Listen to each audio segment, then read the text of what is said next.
Affirmatif, Saphir. Moïse, tiré des eaux. Lorsqu'un nouveau pharaon est arrivé au pouvoir, il a remarqué que les descendants de Jacob, les Hébreux, avaient considérablement augmenté en nombre.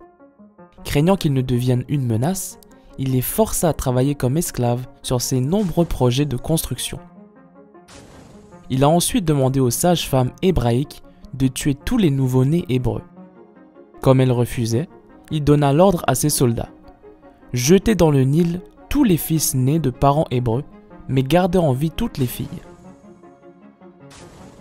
Un homme de la famille de Lévi s'était marié avec une fille de Lévi. Plus tard, elle allait avoir un bébé, et elle donna naissance à un fils. Quand elle vit qu'il était beau, elle le cacha pendant 3 mois. Mais le moment vint où elle ne put plus le cacher. Elle fabriqua alors un panier en roseau, le recouvrit de goudron et y mit l'enfant.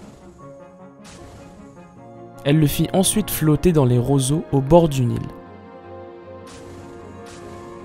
Sa fille Myriam resta pour le surveiller et le garder.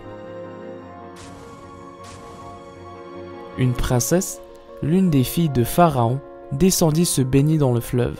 Alors qu'elle se promenait avec ses servantes le long de la rive, elle aperçut le petit bateau parmi les roseaux et envoya une servante le lui apporter. Quand elle l'ouvrit, il y avait un bébé, et il pleurait. Cela la toucha au plus profond d'elle-même. Ce doit être un enfant hébreu, se dit-elle.